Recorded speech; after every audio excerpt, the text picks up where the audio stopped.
Good morning and welcome to the European Literature Days 2020. Due to the corona pandemic, it's not possible to meet and interact with international writers here at the Klangraum Krems Minoritenkirche. I'm pleased to welcome you to the digital live streaming of our writer Q&A events, readings and concerts.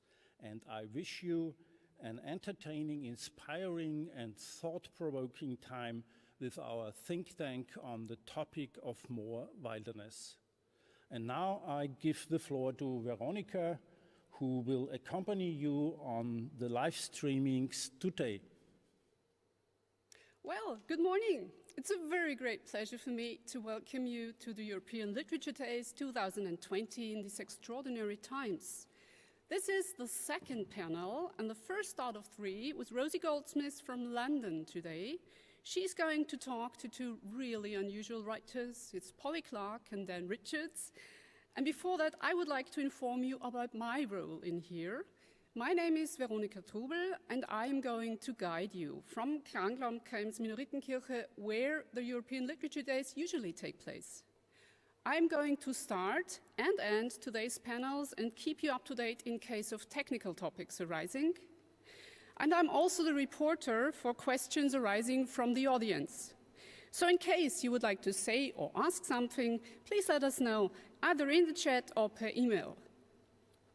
Here you can see our email address. I'm going to tell you about it. It's literaturtage.2020@gmx.net. And now I'm really delighted to open the stage for Rosie Goldsmith. Rosie, can you hear me? Very well, very, very well indeed, and very happy to see you. As you know, I'm normally there with you on the stage, so it's very poignant. But fine, so the stage is yours now. Okay. Well, that's obviously an invitation I can never, ever decline. I love being on that stage. Now, Austria and England, both our countries, and much of Europe are in lockdown during the strangest, most frightening time of our lives. And I'm at home. I'm actually not in London. I'm in Wiltshire. Most of you are at home, but we're traveling on our magic carpets today to Krems, to the Wachau, to Austria. I can see the Danube from my magic carpet. I can see the vineyards. I can see the villages of Lower Austria as we fly over. And as we land our carpets on this beautiful stage in a safe space where we're going to share stories, we're going to comfort ourselves with art and literature and ideas and challenge each other, I hope. And we've had time to think now, to feel solitude and alone. We've had time to think about climate change, about nature, and also maybe about wilderness, which is for all of us here to discuss today. Now, we need visionaries and storytellers to help. And so I'm going to bring in two absolutely marvelous people for the first panel of the day, Polly Clark and Dan Richards. So there they all are. Now, Polly, you are on a boat in the Thames in London. I am, yes. Yeah, it's a beautiful morning on the Thames. Yeah. And and Dan, you're somewhere we all love very much indeed. Tell us where you are. Yes, I'm up in Edinburgh. So the light hasn't quite got here yet, but it will. I'm sure. It never does in Edinburgh, Dan. It never reaches Edinburgh. But at least it's not raining, so that's quite something. So what we're going to do in these panels is each time we're going to talk in depth about a particular novel or piece of writing on the topic of wilderness. And so Dan and Polly will be talking to me about that. And then we're going to open the discussion out and all of us will come together, the three of us, and we'll talk And then, as Veronika said, we're open to your questions as well. So please do send your questions in. If not, you're going to have to just listen to me asking more questions, but that's okay. Now, we're going to start with Polly. And I'm going to tell you a little bit about Polly, but I'm hoping that Polly will also tell me a little bit about herself. Now, Polly, from what I know, Polly is a poet. She is somebody who's traveled all over the world, and she's written some incredible books. She's written this book called Taiga, which we're going to be talking about most of all. Now, Polly, tell us a little bit about yourself. And, you know, I'm not a great fan of Wikipedia entries, so I'd much rather you tell everybody what you would like us to know about you. Well, I'm a poet and also a novelist, and I think probably most importantly for this, I'm a former zookeeper. So I've had a big interest in, actually in particular tigers, but a lot of wild animals, but from a kind of captive perspective. I really love that job. In fact, I'd still be doing it if there was any kind of sort of future in it, really. Really? Yeah, yeah. Now I'm a full-time writer. I am working on my third novel, and I come to my boat to do my writing. So that's your office? It is, yeah. I kind of hide on here, and also there's something. I mean, I'm not floating about. I mean, I'm floating on the water, but I'm not cruising around the rivers or anything. I'm moored, but there is a feeling, kind of just being on the water, that I find very freeing, sort of mentally, you know, intellectually. So I do get a lot of work done. In fact, I wrote Taiga on this boat. I went to Siberia to research it, and then came straight back here and sort of, you know, intensively wrote it on the boat. So. Let's before we talk about Taiga in detail, which is an absolutely extraordinary, remarkable, life-changing novel. It really is. It's one of the most extraordinary things I've ever read. And but I want to talk to you about what led to that, really, and you know because I know your poetry, interesting, and I've heard about Larchfield as well, which you wrote about W.H. Auden. So what came together to come to this moment when you were writing about a Siberian tiger? Mm-hmm.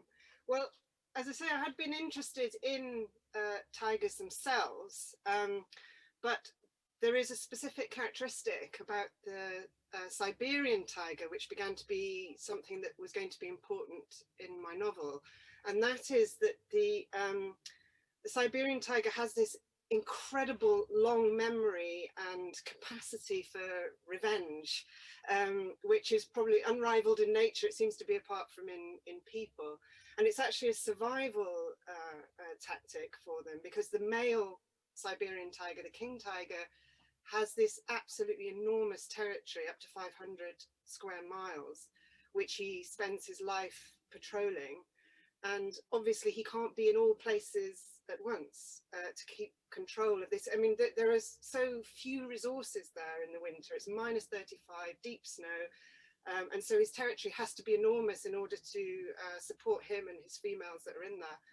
So to maintain that control, he creates a climate of fear by avenging any infraction that he comes across. And there are a couple of wonderful non-fiction books about this phenomenon.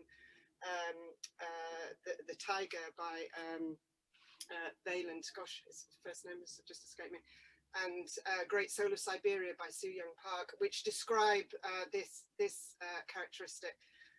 And so he will, if you try and kill a Siberian tiger and you don't succeed, it will remember you, and it will stake you out, and it will get you.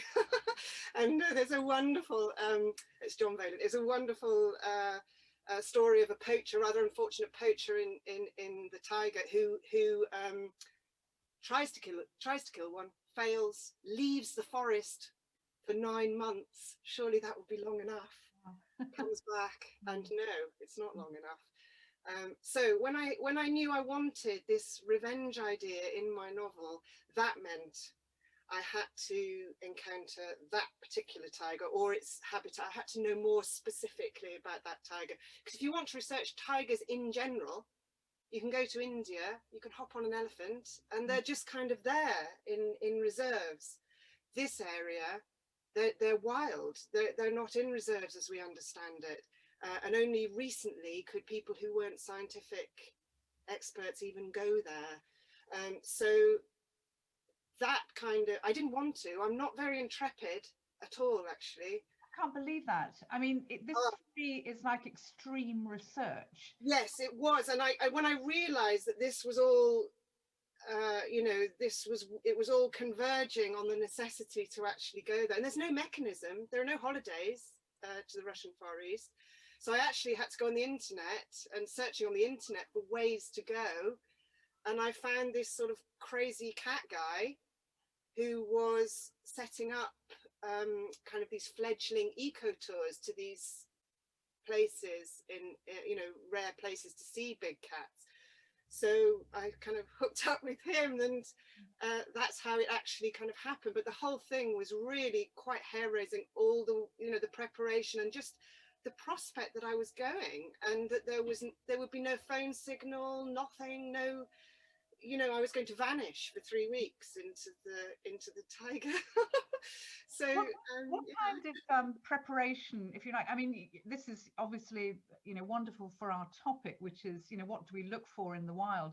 The whole of this festival is talking about wilderness, and you know, what do we mean by wilderness, and so, which we'll talk, you know, with Dan Richards as well when he comes on after we've talked about his book too, you know, because I'm really curious to hear from both of you how you actually interpret this topic and how you distinguish between, you know, love of nature, you know, climate, environment and so on, and this idea of wilderness. Because for me, what you're doing is going into that wilderness, going into not just the surrounding, but the human wilderness as well. Yeah.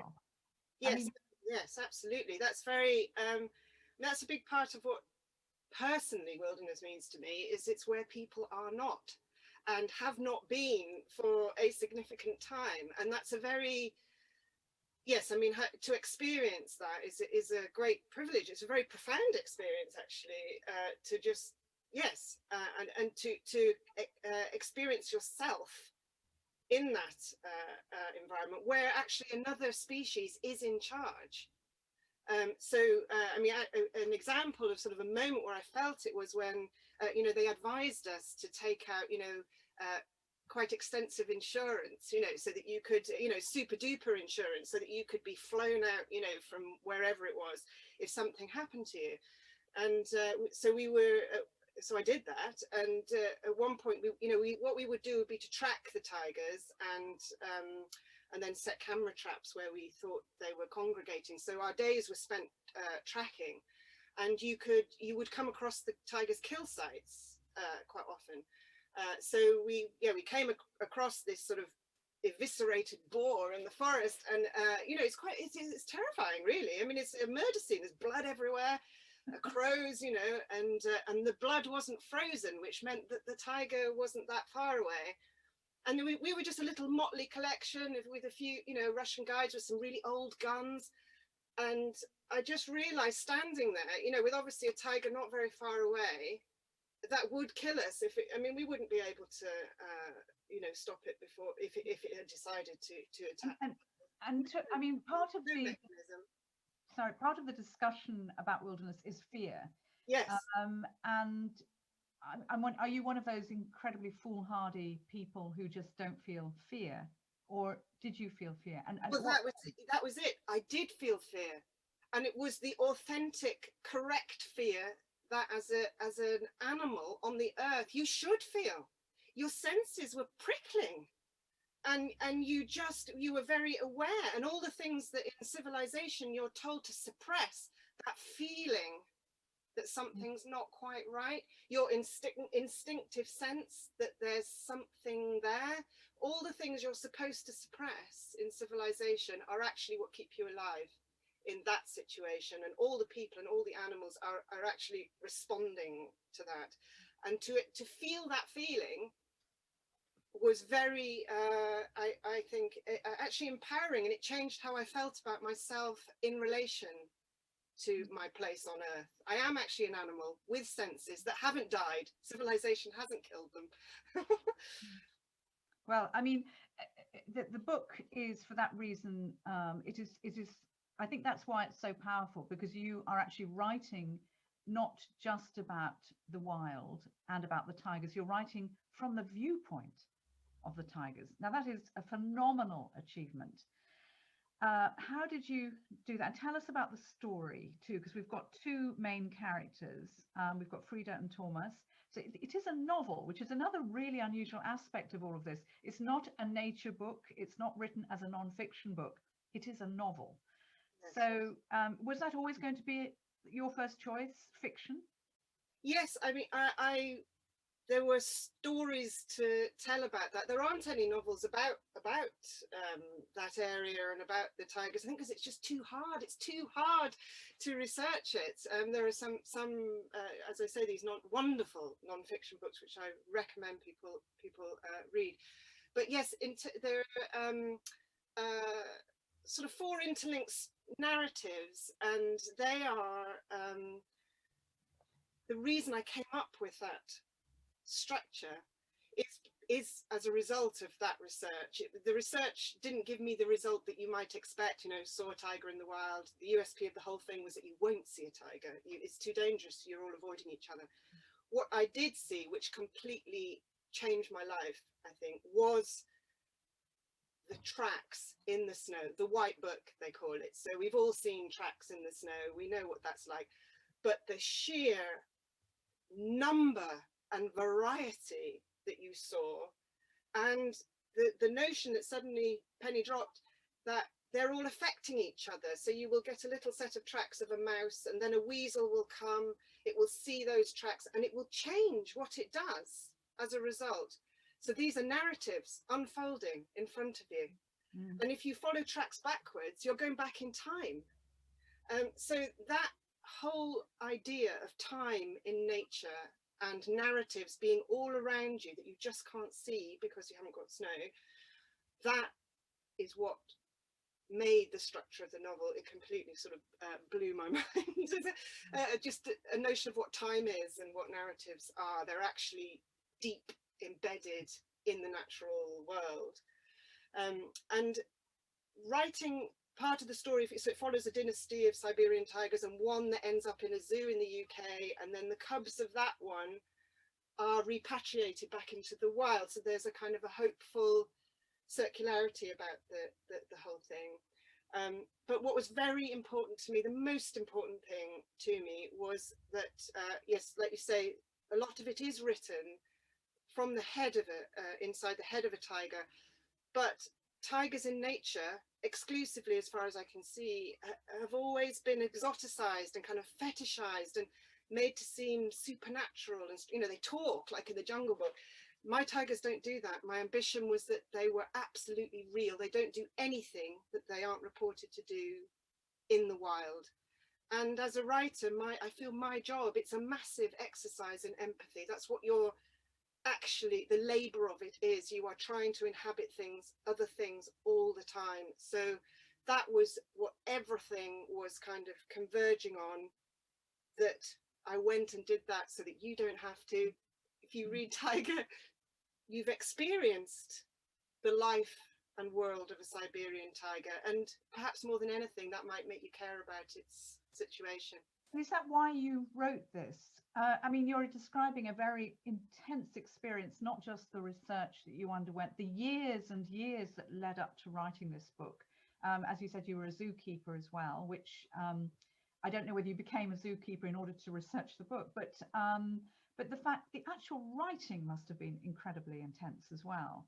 Yeah, it was actually, and I don't know how Dan feels about this, but I always feel it's a bit kind, you know, you sound like you're a bit moaning when you say it's really hard. But I did find that level of immersion in something that I knew absolutely nothing about, but that meant a lot to me, that was actually changing me as a, you know, so you come out of what you've written a different person to what you went in, you know, and yeah, it was exhausting. And I was good for nothing else. You know, I couldn't really do anything else or think about anything else. It just took over everything, and just the hope that you had rendered that world exactly as it is, you know, in the best way you could through fiction. So you've got these two characters, you've got Frida and Thomas as the two main characters, and in a way you switch narratives as well. And there's also the huntress character as well, from the indigenous tribe, who also still live there. They cling to existence there. Which is a really important part. That's Edith, your third character, if you like. So from a thematic point of view, you're looking at several things, I mean, which you've obviously, you know, woven together incredibly cleverly. You're looking also at this contrast between how indigenous people live with their animals as well. There's a kind of memoir element to this, thriller element, and there's also the changes, the pain that Frida goes through as well. I mean, she's a woman, you know, who's undergone an absolutely terrible experience and suffering. Then you've got Thomas is your Russian conservationist, Frida is your primatologist, and these are solitary people again. And again, that's something. Before we hear the reading, I just want to hear: are you a solitary person? Is this what you've? I mean, just looking at your work, your poetry, the fact, you know, that you've lived in Scotland for long periods, that have you always chosen these solitary places, these wild places? I think, yeah, well, as it turns out, I mean, you find out about yourself as you're going along through your books tell you about yourself, I think. And I think, yeah, I'm always looking to make real what is apparently an impossible connection. So you know, the notion that, so Frida, for instance, she's very damaged and sort of vulnerable person who's given this injured wild tiger as her kind of charge, and a creature with which she has nothing in common at all. And her story really is how you might find kinship in such an alien intelligence, which it is, and how you might learn about survival from such a creature. They are the ultimate survivalist and the ultimate self-reliance, and that is her way of kind of healing. And I wanted to find out if that was possible. And it actually in Larchfield, that notion was also there, because I had this, you know, my woman poet isolated in the present day, somehow makes this impossible connection with W.H. Auden, who lived in the same town. And they had this wonderful solace-giving relationship across time. And that idea that you can connect with people or things or even animals in this impossible way actually helps me get up in the morning. You know, I've proved it in 2 novels. I've proved it's possible. You certainly have. Nothing is the same after that, I think, and probably also being born in Canada, genetically, I always think, and I have lots of family in Canada, and they're different. You know, you're different people. You have wilderness, I think, in your soul somehow. But yes. Anyway, let's hear a reading from Taiga. Is there anything we need to know about the reading before? I don't think so. I think it's I think it's self-explanatory. It's pretty self-explanatory. So let's just check that our friends in Krems can play the reading for us. Otherwise, you and I can obviously talk for forever. And then we'll bring him down after that, and then we'll have our discussion after that too. Great. Just checking. How's it going? Have we got the reading?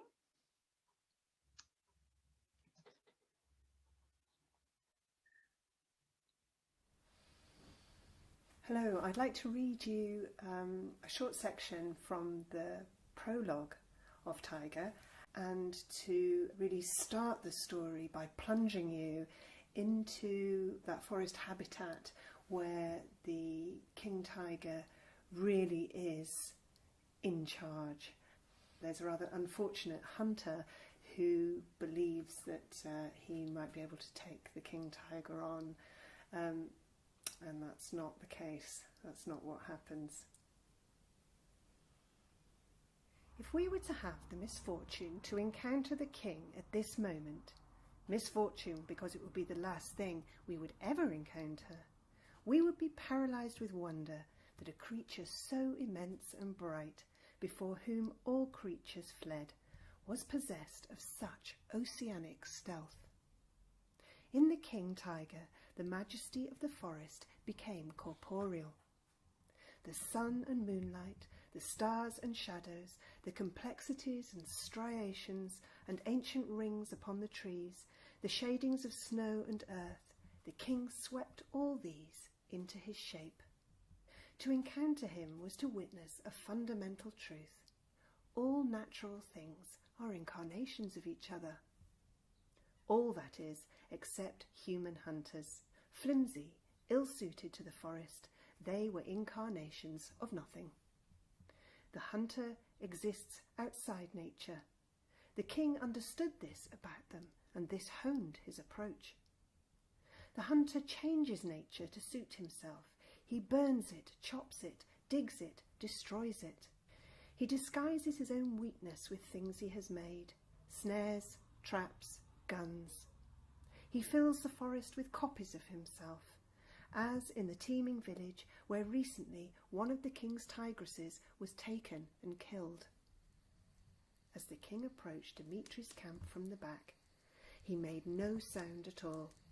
Had he made a sound, it would likely have been drowned out by the hunter's wailing song, which faded as night closed in and Dimitri's resolve to stay awake weakened. "Tiger," he called periodically, "come here, you fucking coward."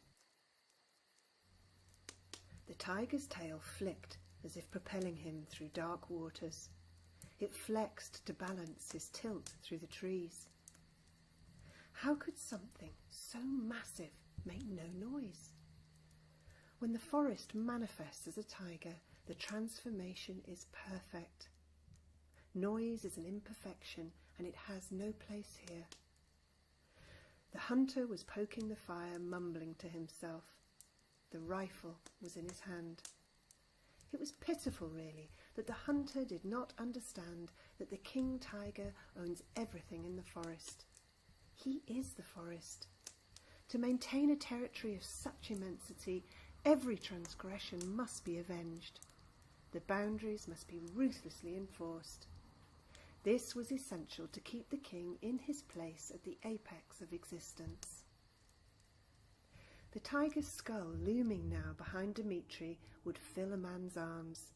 His magisterial face took on the stillness of a god. Here the king tiger left the magnificence of the shark behind. Here he left behind every creature on earth. If you take something of mine, I will come for you. That is dominion. The king crept over the log. Dimitri was not a sensitive man, and what senses he had were dulled by years of vodka consumption. What remained was sentiment. Dimitri was a very sentimental man. He was weeping fat, inebriated tears now, for his dog, for his mother, for the prostitutes whose names he never knew. It was as if the log offered itself to the king tiger. It seemed to lower itself as the beast slithered silently over it. A tiny sigh, a lump of snow breaking. Dimitri stopped sobbing. He turned on his stump. Perhaps he was the luckiest man on earth, for time stopped for Dimitri. The king tiger opened his jaws, fangs splitting the dark like lightning. There was no time for fear, no time for Dimitri to raise a gun, no time for anything at all. Just an eternity of gazing into the face of the divine, experiencing in his blood and in every cell of his body the true natural order.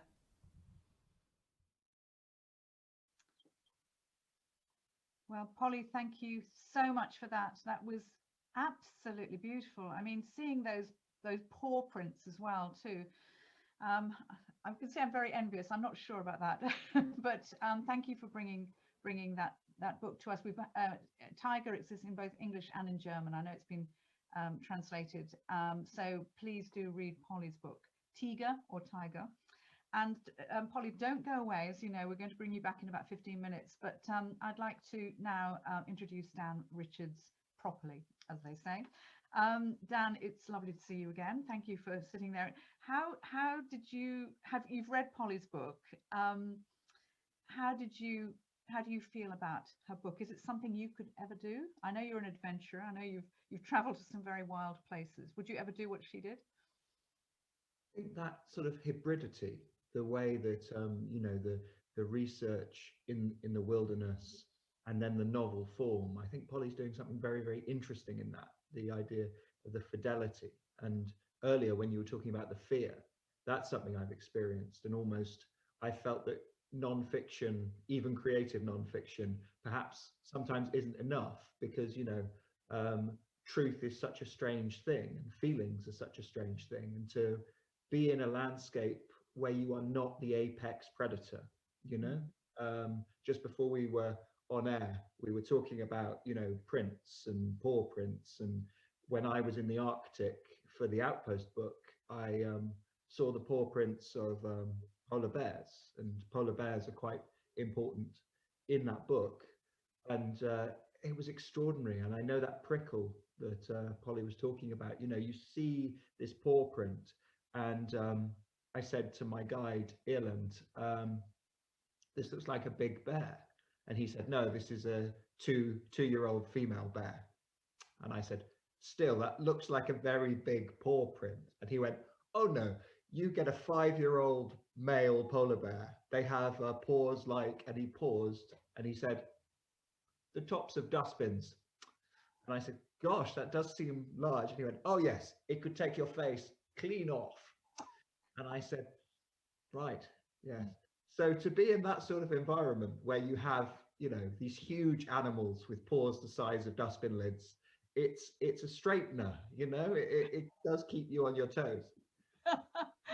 And that's what you get up in the morning thinking about. Well, look, it's actually a really good start to our conversation about your book, about Outposts, and about you, because we're not talking about 19th century romanticism here. We're talking about a completely, I think, very modern approach to wilderness. And in the same way that Polly told us about her journey in speech marks of how she got to her book, Taiga, I want to find out how you got to Outpost, which is your 4th book. And you've been writing non-fiction for a while. It's not called nature writing as such, but it does fit into a certain category, which we've got now quite used to, I think, which is about nature writing. Robert Macfarlane, who you write with or have written a book with, Holloway. Do you see that as part of a trend in writing, or is this something you've moved away from? I mean, I think I know the answer to that question, but I want you to answer it. I think it's really important when I'm writing to write to discover what the particular book wants to be. It's dangerous, I think, for a writer to try and write a book so it fits either in a bookshop or with other books. In terms of what I do, my first book was actually all about building enormous airships out of wood and paper and interviewing lots of creative people. I'd been to art school, and then I started going around the UK and Europe to some degree, interviewing creative people about how they worked, where they worked, you know, and why they worked fundamentally. And that book, I think, is the only one that features Dame Judi Dench and the Manic Street Preachers, you know, and Robert Macfarlane. And from that book, which obviously nobody wanted to publish because they said it was mad, and they were quite correct, a book called Holloway came out, which was all about, which is now published in German, which is wonderful. And that was all about sunken roads in Dorset and how in the similar way to Polly was saying, you can read a landscape, you can read the traces in landscape. Holloway is about how landscape, like the lines in one's hand, there we go, you know, over time with use, a landscape is changed and marked by the passage of people and animals and time, maybe not in that order. And so that book was a very small book about ghosts, really, and about landscape, and has beautiful illustrations by Mr. Stanley Donwood, who does the Radiohead artwork. So that was a strange intersection of things. And I think in a way, all of my books are about that intersection of ideas and people. The one after that was about climbing, where I went and climbed in the footsteps of my great-great-aunt and uncle, I.A. Richards, who's known as a literary critic and poet, and Dorothy Pilley, who should be better known as a sort of enabler of women, whatever they wanted to do, but particularly if they wanted to climb large mountains unbothered by men, which I think is fair enough. And I'd never climbed before, so I learnt to climb, and I climbed their routes. And exactly as Polly's saying about snow and the traces and how you can follow or be followed, mountain climbing is interesting in that respect, because you can follow another person on the same rope, on the same route. You can be behind them when you do that, literally behind them. They can be ahead of you, or you can be 50 years, you know, distant, but you are climbing on the same rocks and you are solving the same kind of problems. And in a way, the experiences of that book, which was in a way a biography, but also, again, that idea of discovering what the book wanted to be, is a family book in a lot of ways. Staying in remote, high altitudinous outposts, cabins in Switzerland and in France and in Scotland, it set me thinking about the next thing, and that idea of what constitutes a wild place, a strange place. You know, is it just that we don't think about these places and they exist quite close to us? Or is it the fact that, you know, they actually embody some sort of longed for solitude, a little bit like what you were talking about just now? The approach you take, I mean, you grew up not too far from where I live. You've from Bath, I think, or Bristol. And is it Bath or Bristol? I grew up in Bristol, but I went to school in Bath. There you are, really not too far. And and what you're describing is the fact that it's not just these far-flung places that elicit these feelings and these experiences. Obviously, you've climbed mountains as well. You've actually gone much further. You can find all this close to home as well, or this feeling. And I think what I like so much about the way you write is that you're very interested in the creative experience, in how people, let's call them artists if you like, I mean, how artists, writers experience their art, how they reproduce their innermost feelings and their experiences. Why are you so interested in that particular approach? Because it's alchemy.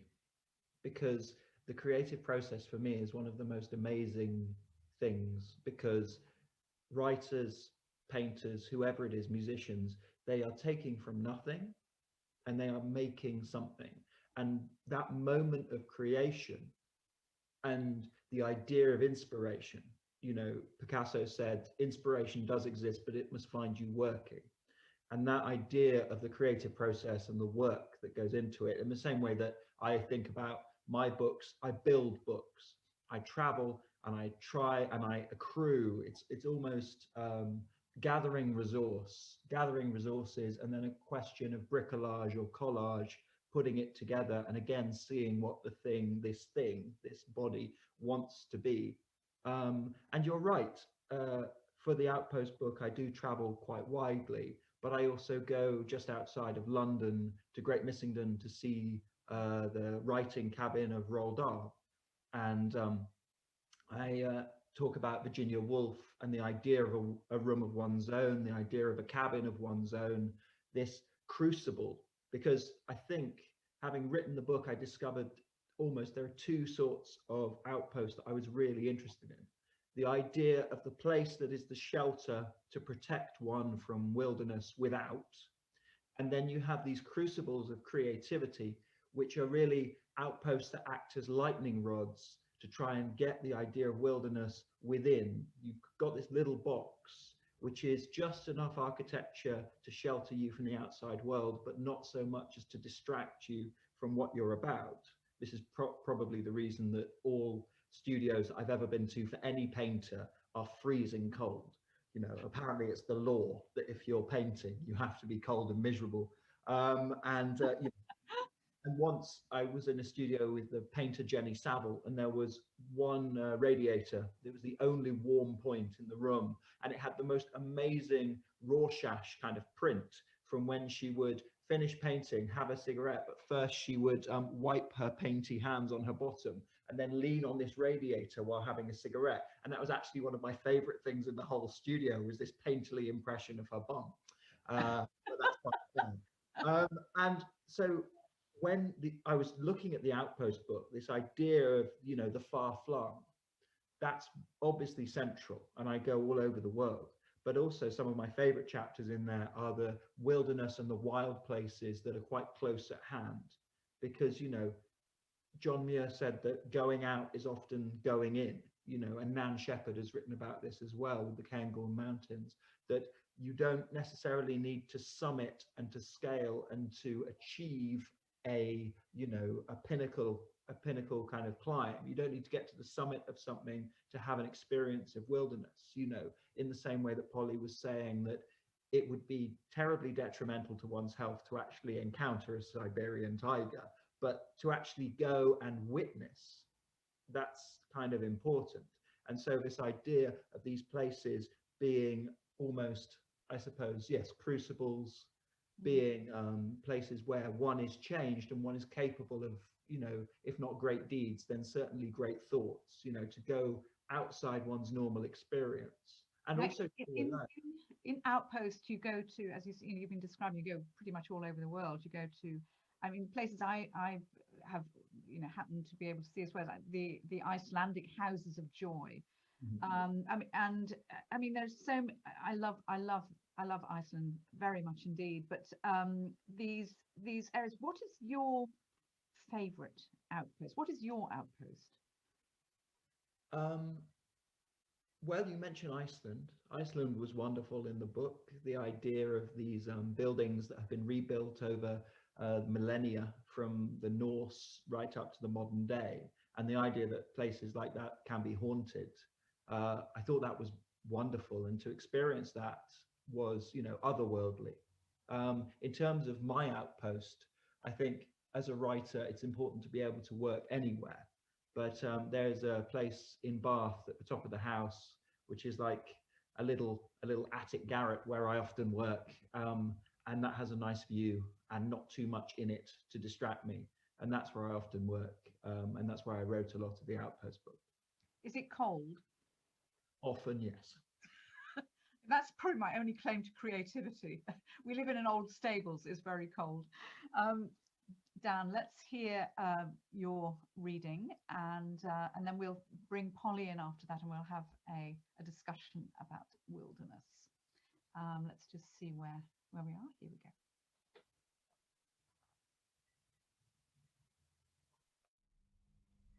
I grew up fascinated by the polar bear pelvis in my father's study. There it is.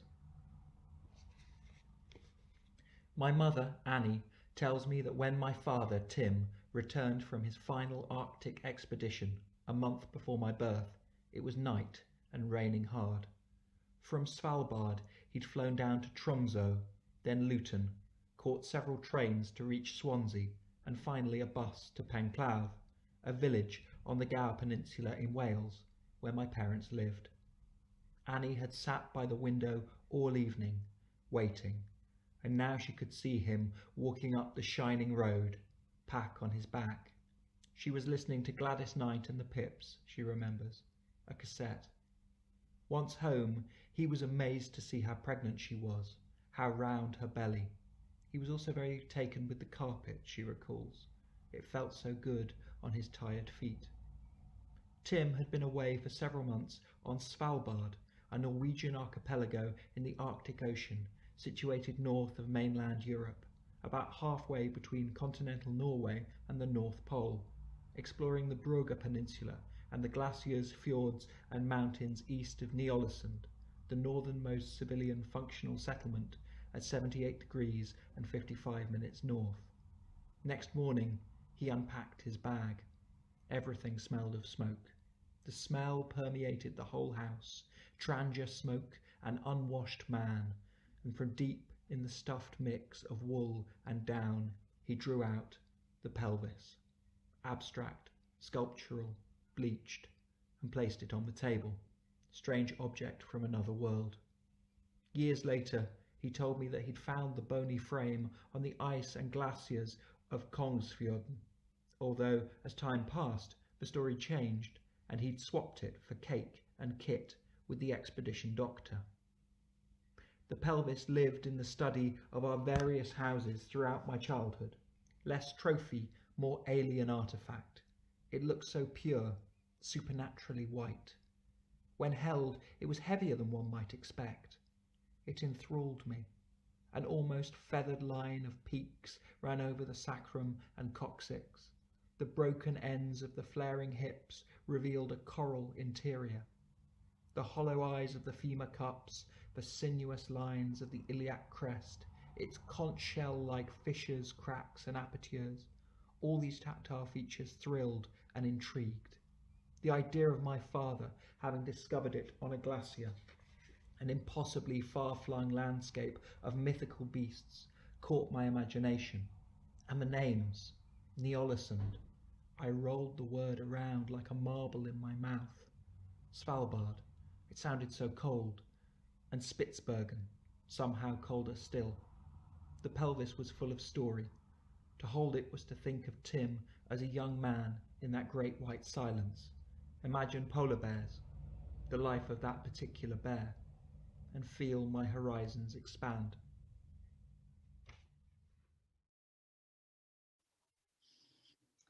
Here we are again, and Dan, thank you very much indeed for that. And please, everybody, do read in whatever language you prefer to read in. Outpost is really, really quite wonderful. And thank you for that reading, Dan, very much. Don't go away, because we're going to bring in Polly now. So let's try and get a triptych, a lovely kind of, let's see whether we can get all three of us. Oh, there she is. Hi, Polly. Now you were listening as well. I'll ask you the same question as Dan, Dan reacted to your book and your reading. How do you read? How do you empathize with what Dan is writing? I love just how I love your writing, Dan. He's got loads of poetic phrases which I might steal. That was wonderful. And to be able to just kind of go into all these different situations and very, it seems very swiftly and honor them. That's sort of what the really difficult thing to do, I think, when you go to somewhere that's so alien to you, and not to just be superficial or touristy about it, or just kind of get little snippets or whatever. You inhabit that for however short a time it is. You absolutely inhabit it, and I just thought that was wonderful. I was with you in every kind of place you were going to. So you're both poets, so I mean the fact that the writing is just exquisite in all you do. And I want to, the topic of our panel is, what do we look for in the wild? And I think we can interpret that. I don't know how you interpret that particular question. And the whole festival, of course, we're talking about more wilderness, exclamation mark, or question mark, maybe even too. But keeping that topic in mind, I want to ask you about the writing about wilderness, first of all, before we go explore again these feelings that you've been describing in your books. How do you write about wilderness without being sentimental? and without being too 19th century romantic about it. Dan, do you strip away a lot? Do you find yourself ever getting too sentimental because of what you're seeing is so often very extreme, extremely beautiful, or extremely strange? I think it's important to write about what's actually there. When I go to new places, I go in the hope that any preconceived opinions and views I might have are challenged. I don't go in the hope that the thing that that everyone else has found, I will find as well, if you know what I mean. And the way that often I do that is by talking to people who live there. And just as, Polly, you were very kind, but I think it's very important within my books that I let other people speak. I'm not terribly interested about what I think necessarily. Obviously, I am in charge of who I include and who I do not, but I wish to actually get a sense of the place from people with knowledge of that place. And I think there is too much where writing and travel writing and nature writing, where people do have this glib view that because I have been and it's me, I have something important to say. Often I think the important thing is to listen and then write and convey what, I'm a big, being British, I'm a great fan of experts. I like experts, and I try and put them in my books. So you're not one of those nature writers or wilderness writers who's actually trying to explore something about themselves. That's not paramount for you. I think that happens almost, that will happen whatever. If I'm putting myself in new situations, I will be changed. Hopefully I will be changed. But I am, whilst at the heart of my book, and perhaps the spine, as the narrator, as the writer, I am the person linking these apparently disparate episodes together. I don't want it to be all about me, because I think that's fairly limiting. I want to be your guide to conversations, these amazing conversations, these amazing places that I have not discovered, but I am in the midst of for a period of time, if that makes sense. Yes. I'm trying to take myself out of it. I think if the writer's ego is all that there is, if that's the bubble in which a book exists, I think that's very limiting.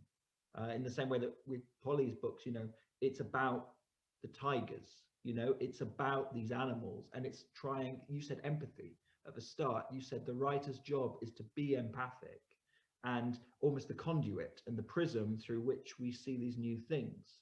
I think that, I agree. Polly, how difficult is it for you in your writing, and you've written a lot and you've written a lot of poetry as well, to keep yourself out of it? And is that even for you an ambition? It doesn't have to be, there's nothing wrong with it.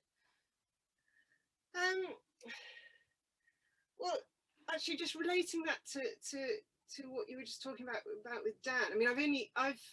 I've only experienced one wilderness, but it's been like a full body experience of that wilderness. And what it brought home to me was that this notion that the wilderness isn't empty; it's just empty of people.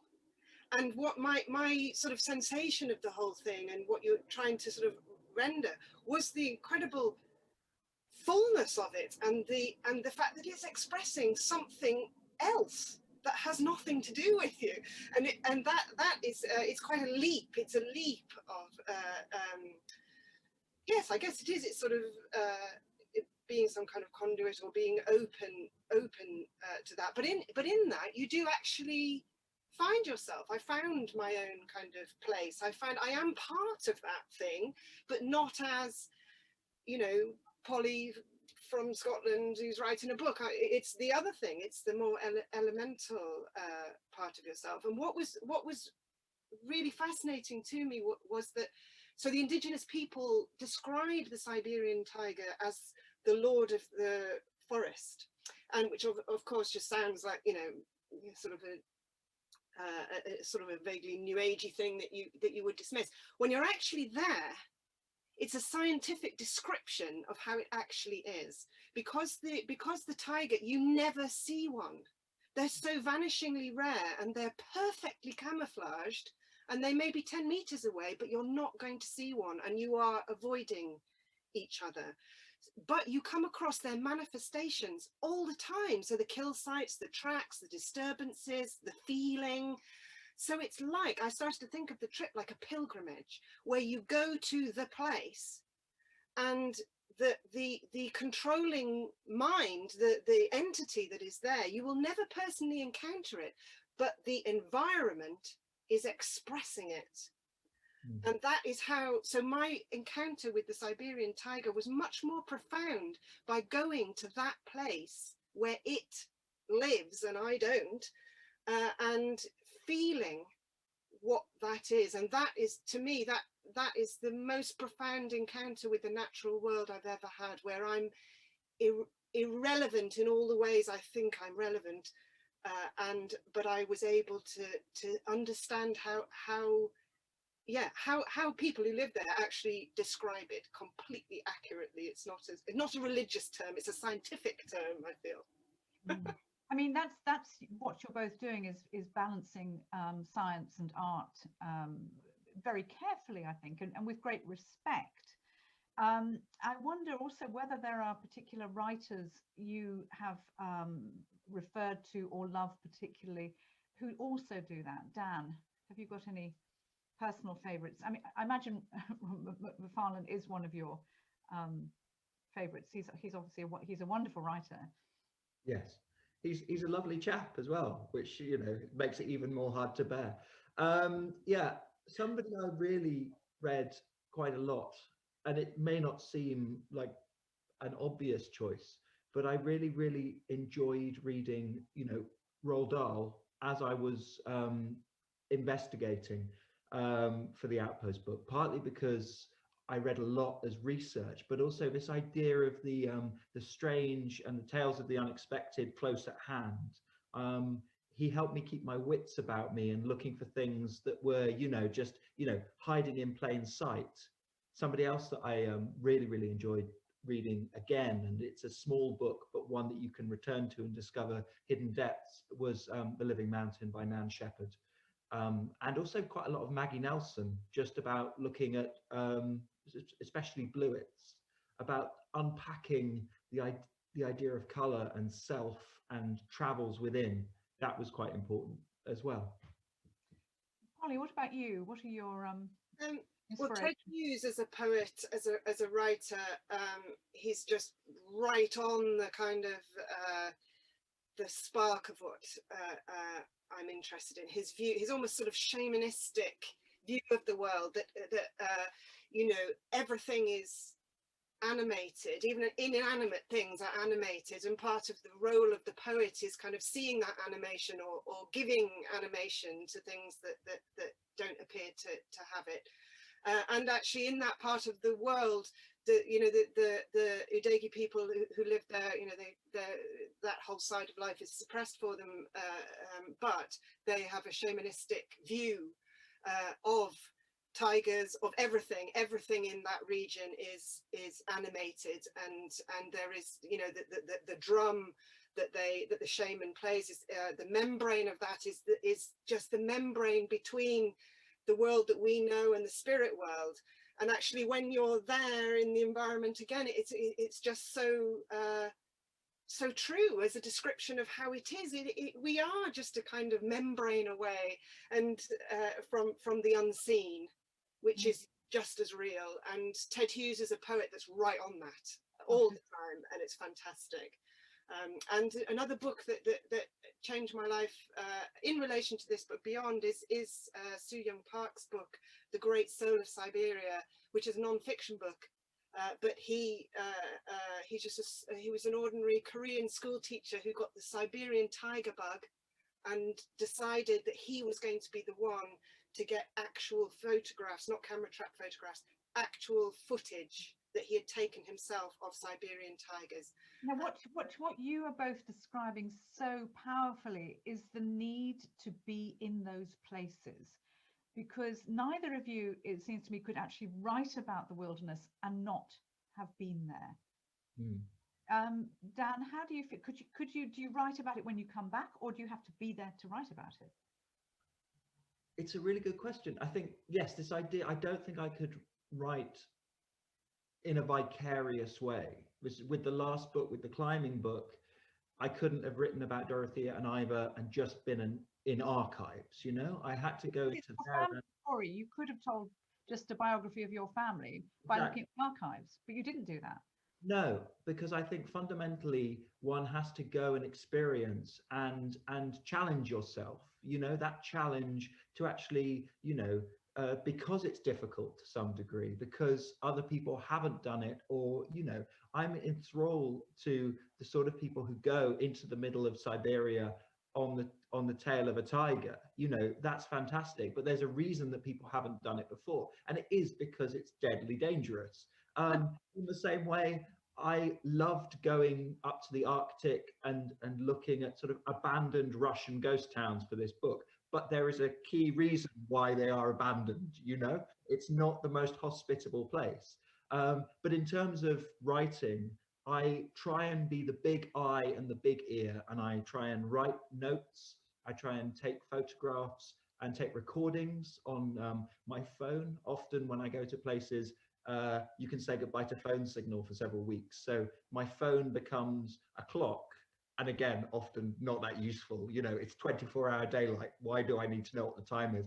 But often it becomes my camera and my dictaphone. So I'm recording things because I think you're trying to convey, or I'm trying to convey, a sense of place, a sense of, you know, what it was like to be there, because I'm aware that, you know, my readers are not necessarily going to go into the middle of the Atlantic Ocean to a lighthouse. They're not necessarily going to go up on the Barents Sea, the frozen Barents Sea, towards the North Pole. It's my job to, in a way, try and convey the strength of feeling that one encounters in these places, and try and sort of like take them with me. And I think, you know, that's something that Polly is superb at. You both have extraordinary gifts in that direction. I mean, Polly, how do you do? I mean, do you have to be there?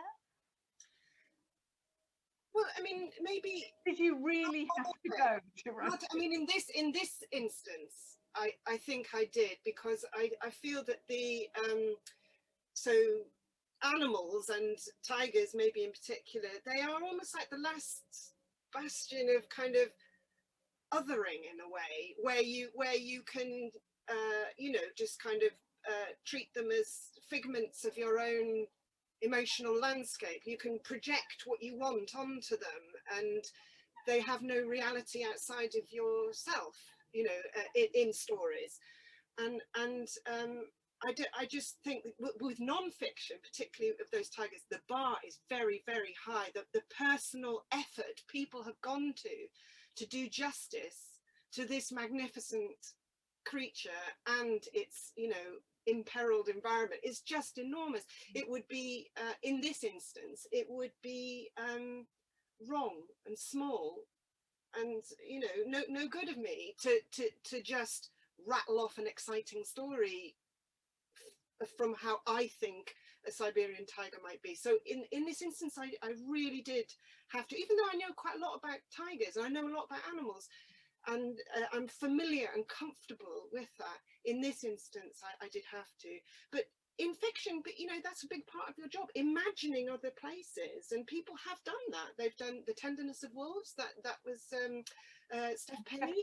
Yes. Imagined the whole thing. I also think our culture at the moment, because it's so authenticity driven, it's actually quite difficult to just say, I'm going to imagine this now, and have people allow you to do that. I'm not sure what would have happened with Tenderness of Wolves in the current thing, where authenticity, it can be quite oppressive. I mean, authenticity is a really interesting word to use, and I think that if you think also, you know, one of the great lockdown favorites on screen was that sort of I can't remember the name of it now, that tiger program on everybody. Oh yes, Tiger King. Yeah, Tiger King. I mean, can you believe it? And here we are in lockdown. I think it's really interesting that we've got us on our name tags. We've got that Dan is in Bristol and you're in Helensburgh and I'm in London. Because of lockdown, we're not in those places. We're in completely different places.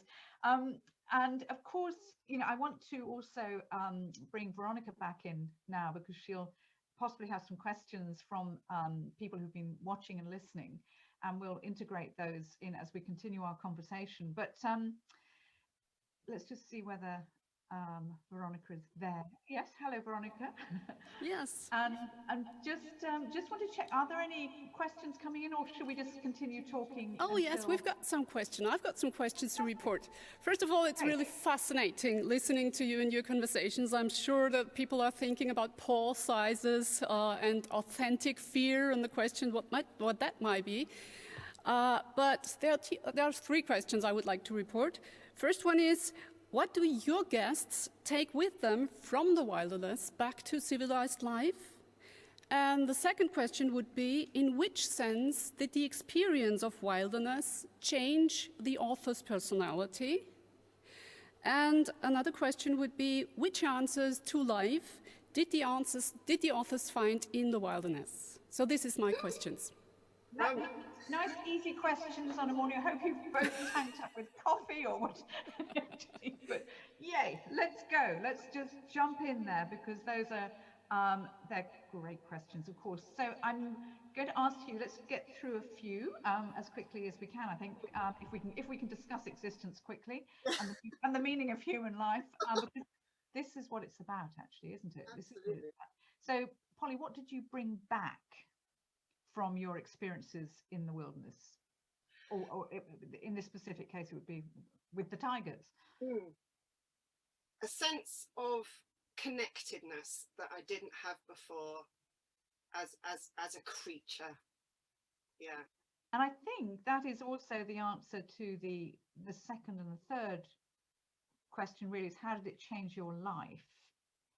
And what answers to life did that experience give you? Well, yes, I've it's very easy to just kind of be just so swept up in the minutiae of Western life, you know, and to kind of just be this almost a machine. You know, that's kind of how Western life seems to push you always, to be this sort of machine, and that was all stripped away. I experienced myself as much more an elemental thing, and that my, you know, ultimate survival depends on a kind of connectedness, and whether that's possible to achieve in Western life, I don't know, but I experienced that is actually the heart of what it is to sort of be alive, you know, survival, being alive, feeling alive. That's what I brought home. Dan, can I ask you the same three questions then, which may or may not be the same question for you in the end, or aspects of the same question? So what did you bring back? Let's talk about Outpost in particular. You travelled very widely for that. What did you bring back for yourself? I think, to partly echo what Polly said, this idea of existing in the moment, the idea of, you know, to be grounded. I think it's strange because during the pandemic, I think a lot of people have had a lot of strange dreams. And my theory is that we're not very good at earthing ourselves if we're not traveling, if we're not walking around. To be forced to exist in one place is often, you know, the human body needs story and it needs travel. And so I think we've been traveling in our dreams, and quite a lot of people have been having strange dreams. But this idea of being rooted, of being earthed and being open at the same time, I think all of that could be summed up in the idea of kind of just thinking and just being alert to things, if that makes sense. Yeah. And so I've just tried to be more grounded in that respect coming back. Have you both managed to retain that feeling? Because I mean, these are not just experience, they're ambitions in a way of how to lead a life. You've come back, you've written your books, you've moved on to your next books as well, your next experiences. How much of that do you retain? how difficult is it to retain that elemental feeling that you've experienced? Dan, maybe first to continue with the... I think inevitably it dissipates a little bit, but to be open and discover the strange and the far away, you know, in everyday life, I think that's something that we can all aim for. And also, exactly as Polly was saying, the interconnectedness of everything, the fact that, you know, you are an animal, that we are in the UK at the moment. It's relatively early in the morning. It certainly was when I got up, to listen to the birds, to, you know, look at the sky, to see what the weather is doing. The fact that we exist in the world, and that might seem strange, but to pick up on the idea of, you know, the machine analogy, the fact that nature is not somewhere you visit, it's somewhere you live. That's the really important thing that came from the book. You know, that I am an animal, that you are an animal. The fact that we live comfortable lives does not mean they are not wild lives at some level. So the two further questions, you know, what did you bring back, but also how it's changed your life, and whether you've come up with answers for life. I think you've probably answered that. It is an interesting question. All these questions are interesting because what we as readers now then want from you, because you've been to these extreme situations, we want you to tell us how to live. In a way, we expect you, because you've done this, and we're never going to do this, we expect you to be a kind of visionary or a missionary of some kind. I'm sure you've experienced that feeling from readers and so on too. Do you ever? I don't think you see yourself as a missionary, Dan, but no, but the pilgrim experience is something that I can, you know, absolutely. And, you know, to go and then discover something different, or discover, you know, but in terms of designs for life, I think it's good to embrace the contradiction and to have a conversation rather than, you know, rather than to write sermons. I write books that will hopefully be the start of a conversation and start of, you know, the next thing. The next thing is always the best thing. The next thing is always, to me, the most exciting thing. And this idea of continuing either an idea or a conversation, nothing is ever finished. You know, there are no real answers in that respect. Everything is becoming constantly. And hopefully there's a sense of improvement. But if not, perhaps a sense of connection. That's the real thing. I write books to connect and to tell stories. And we need connection and we need stories, perhaps now more than ever. Polly, do you feel that sense of responsibility in a way to impart some experience, some information to people to help them change their lives? I'm not sure I experienced it as a sense of responsibility, but what I did, something else that kind of I did bring from there, which I hope I have imparted, is hopefulness. My Taiga, in fact, both of my books don't, you know, I've turned out to be a much more hopeful writer than I thought I was. There are wildernesses in the world. If you just going about your daily business in the Western world, you would think there weren't. You would think the whole planet is a trash heap and there's nothing left. And obviously, you know, we're in a bad situation, but there are these places still left, and there are creatures that are still in charge of whatever small place that they're in. So I felt my story turned out to be not Pollyanna-ishly hopeful, but hopeful in that within nature there is hope, and that's life-changing for me. I'm a more hopeful person as a result of writing that novel, and I hope other people will be more hopeful as well. That's what actually keeps us going, isn't it? As your readers, you know, as readers, that's what you want us to become, is more hopeful, or to take from it what you're giving to us, what you've been through, in order to get us to action only happens out from hope. Actually, you know, things only change if there's hope. Let's ask Veronika whether there are any more questions. So far. Well, we'll continue, because and then just meld dich, say hi, wave Veronika if more questions come in. Okay.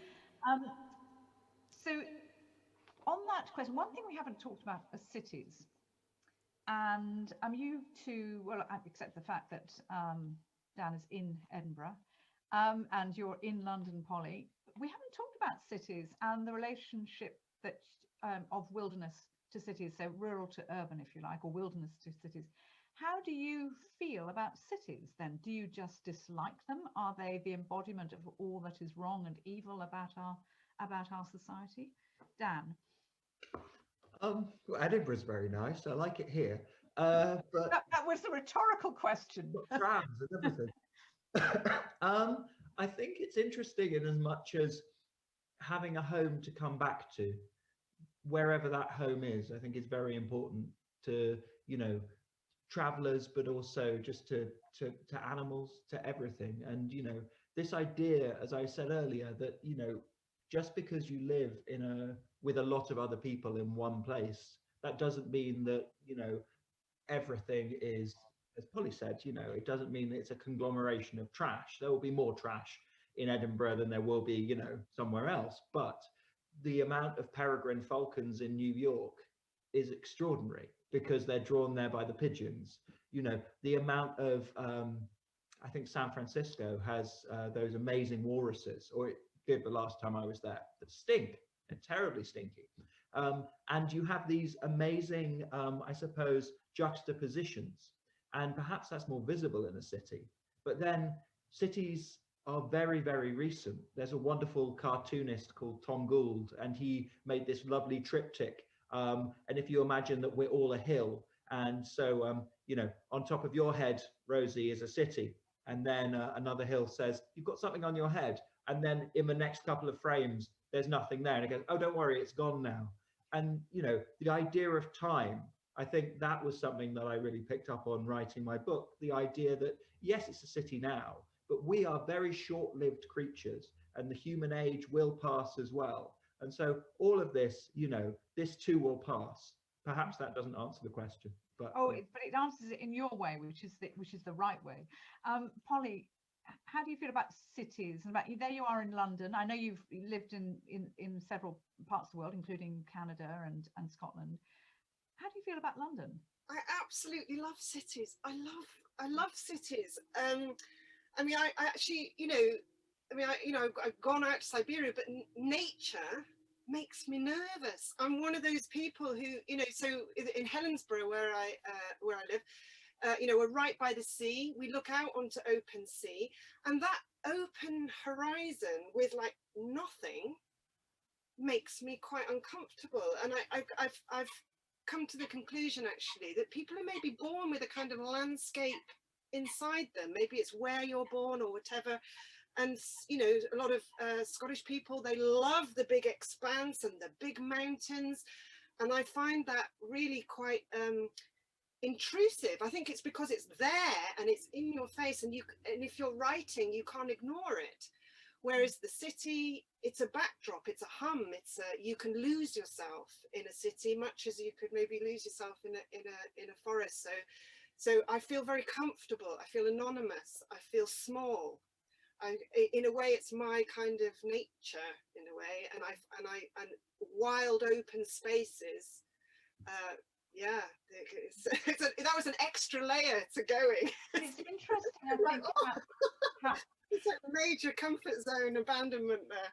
Oh well, if you've got it in it, you can always refer back to it, I suppose. Yes, absolutely. I think what's interesting also is how when we get older, when we change. I mean, I was born in Cornwall, and I, you know, for most of my early childhood, I kept thinking, I want to get out of here. You know, there's nothing going on in Cornwall, and now I just can't get enough of it. You know, it's you know, paintings, everything. It's all about connecting with that sea. Space. Suddenly you like space. Yeah. And the first thing I do when I go back to see my mum is to walk out onto the coast to look at the sea. That I think is interesting about how we change our attitude as we get older as well. We reconnect with these spaces. And interesting, I think it's also under lockdown. I want to talk about this particular time, of course, which is bringing up so many issues, so many ideas about nature, environment, climate change. all those really important issues, and also the longing, if you like, for wilderness, which is our topic. I want to know from you specifically about lockdown and how this period has affected your feeling about nature, about wilderness, about how we live our lives. Dan? I think the idea of traveling, I think a lot of what we've been talking about today is this idea of immersion. And a writer I didn't mention earlier is Alice Oswald, the wonderful poet, you know, and her book Dart, about the idea of Devon again. Yeah, it's about literal immersion in the stories and the waters of a particular river in Devon, as you say. And those sort of books, and I should say there's no book quite like that, there's no collection quite like that, but traveling through the pages and in the imaginations of other people, again, this idea of empathy, that's been so important to me in the last 9 months. You know, I've been reading, you know, many people at the start were saying they're going to write their lockdown novel, you know, now's the time. And I've done actually very little writing, but I've done a huge amount of reading. And I've gone back and I have read the books that I find comfort in, and I've explored books that perhaps, you know, I always thought I should read. And, you know, some of them were good, and there's a reason I didn't read others sooner. And I think that sort of thing, the exploration in the pages of books, to try and keep traveling in some way, to keep interested, to keep immersed in the world beyond the sphere of oneself, that's been vital to me. Polly, as far as this, the pandemic period, which is, you know, filled with so many emotions, obviously, and you know, terrible traumas as well, but how has it affected you as a writer and as a person? Well, the first lockdown, I thought that was tremendous, to be honest. I mean, it was actually a sort of reflection. I felt like the whole world, in a way, was joining me in what my life is like all the time.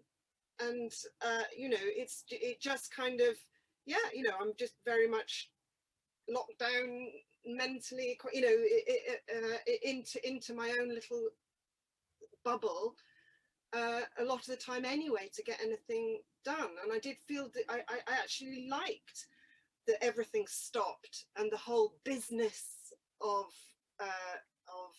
you know, writing stopped, and we were all just people all kind of trying to get on, and that was great. And I actually found that a lot of my connections with people deepened, because you just reached out to people a bit more. And and I did a lot of reading. My next novel actually is supposed to involve a transatlantic sailing voyage, because I haven't been out into open ocean. So, you know, obviously that was all very frustrated, and so I was reading a lot of, I would do that anyway, but I was reading particularly around all of this, and with a huge amount of leisure to do so. And also everybody else was in the same situation, so it felt quite companionable. Now it's much different. I feel it's so much different now. It's harder and darker, and because we're all still working, in a sense, that kind of feeling of lifting out of the world, the positive of it all, has sort of gone. So yeah, I don't feel that we're all doing the same thing anymore. It's much more isolating than the first time. I felt the first time was quite opening up, and this time it's quite isolating. And we've got 1 more minute before we have to finish our conversation. But Dan, I just wanted to ask you too, I mean, do you long for wilderness in this current time? Is that feeling strong for you? I think the feeling of going somewhere new has you know, always been with me, and now, you know, the idea of adventure, that has always been with me, and it is quite strong now. I should say that, you know, the best writing I've done over lockdown has been letters to other people, so to take it back to the idea of connection. But yeah, I look forward to sort of travel again. So have you got a next book lined up as well? Yes, although it turned out that everyone I want to talk to is essentially a key worker. So it's been on the back burner for about 6 months. But yes, the next book will be about everything that happens overnight whilst we are asleep, all the important things that look after the world and replenish it and reset it, and hopefully quite a hopeful, interesting book about, again, the far away and the important quite close at hand. Well, thank you so much to both of you. I mean, that was the most extraordinary conversation. I can't thank you enough for starting my day of wilderness panels as wonderfully as you did. And everybody watching, listening, please read these writers, because honestly, you'll be bereft if you don't. They can transport us to those wild areas that we possibly all long for. And do join me later in the day as well. My next panel is coming up quite soon. And we'll be each time talking about different aspects of the wild. The next panel is at 10:30 or 11:30. Who inhabits the wild? Pedestrians, dreamers, or the lucky ones? That's our next one. And then later on today, I'll be talking to Bettina Gapper as well, and Gegeli Peterby. So thank you very, very much to Polly Clark and Dan Richards, and back to Veronika and to Krems, and thank you to everybody working behind the scenes as well. I miss you all, Clemens and Walter and Veronika and Jochen. Thank you all to all of you as well for pulling all our strings so technically beautifully. Thank you. Well, okay, so we are back to Klangraum Krems Minoritenkirche for the moment. This is the ending of today's first panel of the European Literature Days 2020. I do hope you enjoyed listening and would very much like to welcome you back again to Rosie's next panel, starting in about half an hour at 11:30. She will talk to Fabio Andina and Mirk Zwamborn. And Rosie, can you give us an idea of what we are going to expect? Well, the next panel it's interesting because you start with a title about who inhabits the wild, which is the title of the next panel, and then you end up talking about life and existence and lockdown and all the other things that matter to everybody. But we'll be talking about Fabio Andina's, he's Swiss-Italian, Taiga mit Felice in German, La Pozza del Felice in Italian, I think it is. And then we'll also be talking to the wonderful Mirk Zwamborn, who is on the Isle of Mull. So we're going to Mull as well today. She's a Dutch writer, an illustrator, and artist and writer as well. And she'll be talking about seaweed and also about her novel. So lots to look forward to there. Thank you. Thank you very much, Rosie, for the moment. I am now looking very much forward to welcome many of you back again at 11:30, which is in about half an hour from now. So goodbye for the moment.